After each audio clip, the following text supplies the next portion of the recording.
with Connor Bedard out, and we're going to go to the Chicago Blackhawks now to finish up this division. Dead last in the Central. That's what we expected. We knew it was another year of the rebuild for the Blackhawks, and despite having Bedard, it was still going to be tough sledding for the Blackhawks. Just so many injuries, man. It's been brutal for this team. 3-7 in their last 10. Despite having Bedard out of the lineup, which just sucks for him and for the team. Surprisingly, they've stayed competitive. Like, they only lost 2-0 to Vancouver last night, and they beat the Islanders in overtime last weekend. Like, they've been in some games, but just they're so banged up. They're so thin. I think like one night against the Calgary Flames, they won, and combined their entire forward group added up to like $13 million or something like that, with all the guys they had out of the lineup: Bedard, Taylor Hall, Athanasiou, the list goes on. So, but I like what Chicago's doing, just continuing along. They might get Macklin Celebrini. Could you imagine if they win the draft lottery for the second year in a row? People will be rioting. So anyway, what do we have to say about Chicago to finish off? I think it'll be a little bit less of a piss off if they win it this year, because they're going to be dead last. Well, San Jose. God, probably second last. Forgot about them. Jeez. Okay. Yeah. Maybe people are going to be mad. They're going to jump from 2 to 1. But yeah, Harp, I think the injuries are the main problem with this team. Their momentum they had at the beginning of the season was absolutely killed with, Hall going down, definitely hurt. And then Bedard, who was actually carrying this team, he got absolutely rocked by Brendan Smith. Clean hit. Skated right into him.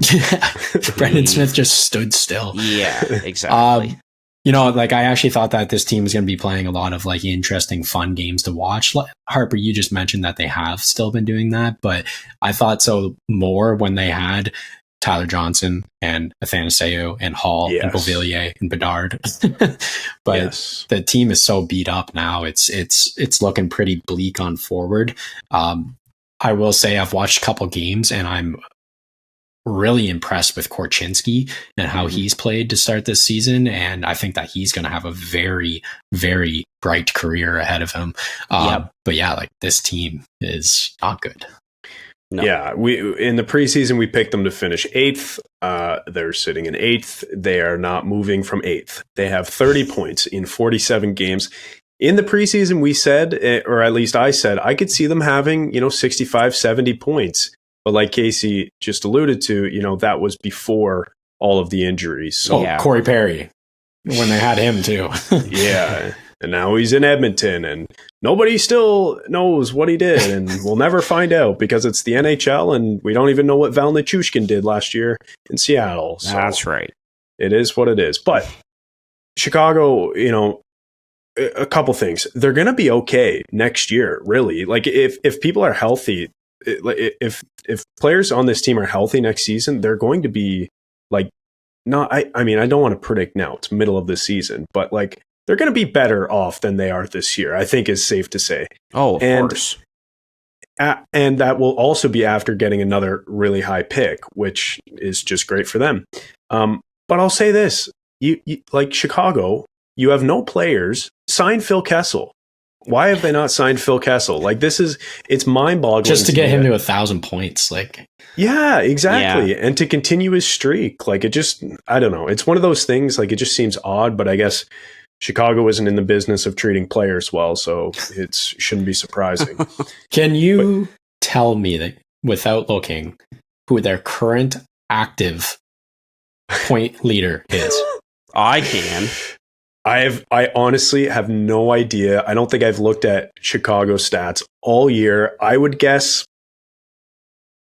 Dickinson? Yeah. Yeah. Wow. Yeah. Great guess. Yep. Wow.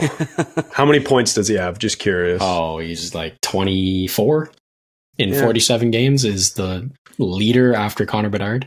Yeah. I mean, they're on pace for has been good as well. In points per game, Kurashev is second after Bedard. Yeah. I mean, they're on, like, the team is on pace for like 55 points or so. Like, that's tough. It's bad. They're like less than 200 anyway. They're on pace for, but yeah. To wrap up, I think we're done with the Central. But to wrap up, I wanted to say, do you guys remember the controversy of the preseason show when we were talking about the Central? Oh yeah, the video of Case saying that Chicago was like an expansion team got like 15,000 views for some reason. They just didn't understand what I was trying to say. So we better not say too much more about Chicago, or else we're gonna. Oh my god! Have especially that one guy, that wannabe rapper or whatever, that was all over us about. Yeah, like that. And I don't care that I said that either. From the depths of SoundCloud to protect the Chicago Blackhawks because they need protecting. Anyway. Again, hey, like, come at us. Speak all you want and stuff. We encourage it because it's more engagement for us. So it's great all the way around.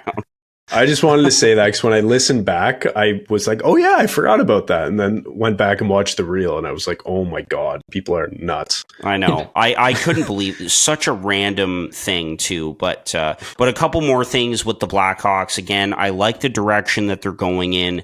Next season, I think if they can stay healthy, they'll be pretty good. Like, I could kind of see them taking a step like Arizona did last year or even this year.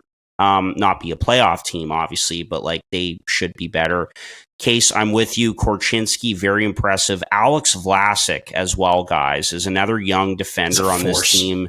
Yeah, he's a big body. He can defend really well. His plus minus is good on a bad team, and he's looked great so far. Also, Chad, you'll like this. Peter Mrazek has actually been pretty good for this team. Why would I like year. That? Well, joking, obviously, but like they bring back, they re-sign Foligno, they re-sign Dickinson, which I really like because you need players, right? Like they need players, they need good pros, and those guys have obviously fit in really well with this team and have been good leaders.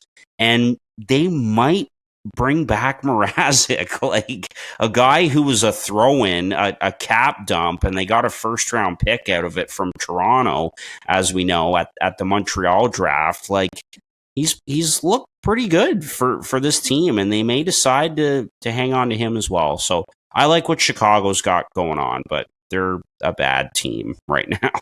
They're going to have a good back end here eventually. Looking at and a big back end as well. Yeah. Like between Korchinski, Alex Vlasic, Wyatt Chicken on a Kaiser, Isaac Phillips, Del Mastro, Allen, Brinzel, Crevier has actually looked pretty good so far. Like, it's going to be a good back end eventually. Absolutely. Yep. Yeah. Big, long, and big, long, and mobile.